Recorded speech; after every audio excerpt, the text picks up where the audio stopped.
Hello, नमस्कार दोस्तों। आज हम बात करेंगे यूपीएल कंपनी के स्टॉक के बारे में और जानेंगे इसके इम्पोर्टेंट सपोर्ट लेवल। साथ ही ये वीडियो आपकी एजुकेशन के लिए है और अगर आपने इस वीडियो के माध्यम से अगर बाइंग या सेलिंग करते हैं तो प्लीज़ आप अपने फाइनेंशियल एडवाइजर से जरूर कंसल्ट करें। साथ ही यहाँ पर मैं आपको दिखाऊंगा कि जो अभी लेटेस्ट अनाउंसमेंट हो रहे हैं वो उनके स्टॉक के रिजल्ट के बारे में हो रहे हैं और यहाँ पर ट्रेडिंग विंडो के बारे में भी बात कर रहे हैं। तो यहाँ पर 30 दिसंबर के दिन ट्रेडिंग विंडो की बात की गई है और 30 दिसंबर के दिन लॉस ऑफ शेयर के बारे में भी बात की गई है। अब हम चलते हैं हमारे आज के यानी कि लास्ट ट्रेडिंग सेशन में फ्राइडे के दिन जो ट्रेड हुआ है उसके बारे में चर्चा करते हैं। तो सबसे पहले देखिएगा 472 का स्टॉक का प्राइस है 0.64 और स्टॉक की जो वीवे पे और स्टॉक की जो प्राइस है 469.30 पर है। तो ये इंट्राडे में डाउन साइड में इंडिकेट कर रही है यानी कि स्टॉक की प्राइस वीवेब के नीचे चल रही है।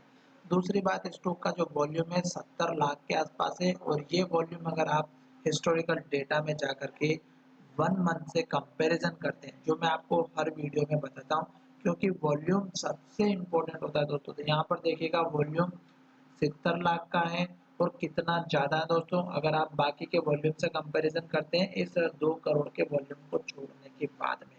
तो ये वॉल्यूम बहुत ज़्यादा है। बाकी नॉर्मल डे से 30, 35, 40 के आसपास इसमें वॉल्यूम होता है तो 70, 71 लाख का वॉल्यूम है। और सबसे इम्पोर्टेंट डिलीवरी का प्रतिशत मात्र 13% की डिलीवरी। तो हमें डाउन साइड देखने को ज़्यादा मिल रहा है स्टॉक में। और अब हम चलते हैं चार्ट की तरफ। तो कल के दिन में स्टॉक में गिरावट आ सकते हैं और यहाँ पर मैंने दो आपके सामने जो ट्रेंड लाइन बनाई है, एक रेजिस्टेंस की लाइन है और एक है सपोर्ट की लाइन। अब यहाँ पर आपको अच्छे से क्लियर दिखाई दे रहा होगा कि स्टॉक इस ट्रेंड लाइन के ही अंदर ट्रेड कर रहा है और स्टॉक नीचे ही जा रहा है। अगर आप लॉन्ग टर्म के इन्वेस्टर हैं दोस्तों तो उस टाइप में हम देखेंगे कि स्टॉक अप ट्रेंड में चल रहा है। और अगर आप स्विंग ट्रेडिंग या वीकली ट्रेड या मंथली ट्रेड पर काम करते हैं तो अभी स्टॉक ऊपर जा रहा है, नीचे जा रहा है, ऊपर जा रहा है, नीचे जा रहा है, ये हम बात करेंगे। सबसे पहले ट्रेंड देखेंगे। स्टॉक ने यहाँ पर लो बनाया, स्टॉक ने यहाँ बनाया, स्टॉक ने यहाँ पर लो बनाया, स्टॉक ने यहाँ लो बनाया और हाई भी ऊपर बनाया। ये हाई, फिर ये नया हाई, फिर नया हाई, फिर नया हाई, फिर नया हाई। इस तरह से स्टॉक ने लास्ट में हाई यहाँ पर बनाया लगभग 550 का और स्टॉक ने लो यहाँ पर बनाया और ये है हमारा लगभग 490 के आसपास का। स्टॉक ने जब इस लास्ट के लो को तोड़ा तो स्टॉक में गिरावट आई और स्टॉक ने जो हाई बनाया था यहाँ पर, फिर हाई नीचे बनाया, फिर हाई और नीचे बनाया, फिर हाई यहाँ पर और नीचे बनाया। अब बात ये है दोस्तों कि इसने जो लो बनाया था वही स्टॉक ने हाई बनाया और स्टॉक अब इसके ऊपर नहीं जा रहा है। अब देखिएगा स्टॉक का जो हाई बना इसके नीचे बना, इस हाई के नीचे। और अब यहाँ पर आप देख रहे होंगे तो ये हमने एक लाइन ड्रॉ की है हाई को ज्वाइन करते हुए। तो ये स्टॉक यहीं तक गया और ये अगर आप देखेंगे इस कैंडल का जो हाई बना ये इस हाई के भी नीचे है, ठीक है। और ये जो हाई बना है दोस्तों इस कैंडल का हाई है जो हमारा हाई बना हुआ है। यहाँ पर हाई बनने के बाद जो स्टॉक ने ये हाई बनाया फिर नीचे आया, फिर स्टॉक ने इस कैंडल का हाई बनाया था और ये हाई आप देख रहे हैं 478 का है और इसका हाई देख सकते हैं आप 476.60 का। अब स्टॉक ने इन्वर्टेड हैमर बनाई है और जब इस कैंडल का लो टूटेगा तो गिरावट आएगी। अब बात करेंगे कि लो कौन सा है दोस्तों। यहाँ पर एक सपोर्ट लेवल भी है तो इसका आपको वेट करना है 467 का। जब ये लो टूटेगा गिरावट के साथ में तो और साथ में आपको देखना है कि कैंडल रेड बनना चाहिए और सेलर भी ज़्यादा होना चाहिए। उस केस में आपको जो पहला सपोर्ट लेवल मिलेगा, पहला यहाँ पर देख सकते हैं इस कैंडल का लो है और इससे पहले अगर आपको चाहिए तो वो रहेगा दोस्तों आपको इस कैंडल के हाई के पास का जो हमारी है यहाँ पर 433 की। अब बात करते हैं कि 433 के बाद में आपका दूसरा लेवल रहेगा 445 का। 445 सॉरी दोस्तों 4 मैं थोड़ा सा गलत बता चुका हूँ।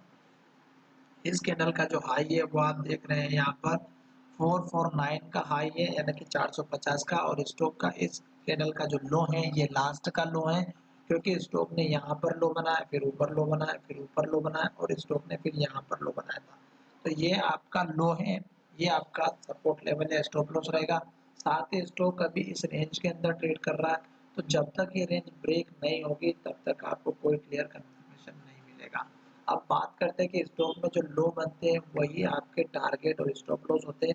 तो पहले आप उनको चेक करिएगा। जैसे कि यहाँ पर देखिएगा इस कैंडल का लो कितनी बार अचीव हुआ इस कैंडल का लो, कितनी बार अचीव हुआ और यहाँ पर देखिएगा इस कैंडल का लो अगर आप देख रहे हैं ये लो। दोस्तों अगर आप इस लो को देख रहे हैं तो यहाँ पर हाई बना हुआ था और यहाँ पर लो बना था और यहीं पर ये लो बना हुआ है। तो दोस्तों ये तो हो गए सपोर्ट लेवल की बात जो आपको ड्रॉ करना है किस तरह से, और ये आपका उसके बाद का लेवल जो आपको दिखाया मैंने अभी इस कैंडल का लो यहाँ पर हाई बना हुआ है, ठीक है। तो ये तो हो गए लेवल पता करने की बात और ये मैंने आपको लेवल बता दिया। अब बात करते हैं कि स्टॉक अगर इस कैंडल के हाई को या इस लाइन को ड्रॉ करके ऊपर जाता है तो टारगेट कौन सा रखना है। उस केस में आप टारगेट रखेगा सबसे पहले जो टारगेट आपका रहेगा, यहाँ पर देखिएगा सबसे ज़्यादा ट्रेड किस पॉइंट पर किया गया और कौन सा है, तो ये एक हाई है, इसको आप अपना टारगेट बनाइएगा और ये टारगेट आपका रहेगा 486 का। उसके बाद दूसरा जो इसका रेंज अगर आपको देखना तो यहाँ तक रेंज रख सकते हैं 491 तक। उसके बाद नेक्स्ट जो टारगेट रहेगा इस कैंडल के हाई के पास में रहेगा, और अगर आप इसको नहीं रखना चाहते हैं तो डायरेक्टली आप रखिएगा इस कैंडल का हाई और ये है हमारा 519 का, और उसके बाद का टारगेट रहेगा इस कैंडल का हाई और ये है 434 का। तो ये आपको मैंने लेवल से बता दिए हैं। अब हम बात करते हैं कि स्टॉक में ये टारगेट तब आएंगे जब स्टॉक यहाँ से ब्रेकआउट देगा इस लाइन को, और ये सब अगर स्टॉक नीचे की तरफ आता है तो आपको इस कैंडल के लो का भी वेट करना होगा कि ये लो छूटे। हो सकता है कि स्टॉक इस रेंज के अंदर ट्रेड करे, ना इसको हाई को ऊपर जाए ना ही इस लो को तोड़े, तो ये इम्पोर्टेंट लेवल है। और इसकी रेंज अगर हम देखते हैं तो यहाँ पर है 417 की, लगभग 415 के आसपास की, और ऊपर की रेंज हमारी यही रहेगी और ये है हमारी लगभग यहाँ पर 487 के आसपास। तो दोस्तों ये था वीडियो में इसके बारे में, और अगर आप लॉन्ग टर्म के इन्वेस्टर है तो स्टॉक अभी अप ट्रेंड में चल रहा है और आपको मैं वीडियो के माध्यम से बता चुका हूँ कि ट्रेंड कैसे पता करते हैं, और साथ ही अगर आप स्विंग ट्रेडिंग करते हैं दोस्तों तो मैंने वो लेवल से भी बता दिए। धन्यवाद दोस्तों, मिलेंगे नए वीडियो में और जानेंगे इसके आने वाले वीडियो में आने वाले टारगेट, जैसे कि यहाँ पर 600 के आसपास का है जो सबसे ज़्यादा अचीव हुआ है, ये भी मिलेगा अगर यहाँ पर ये ब्रेकआउट होता है तो। धन्यवाद, मिलेंगे नए वीडियो में।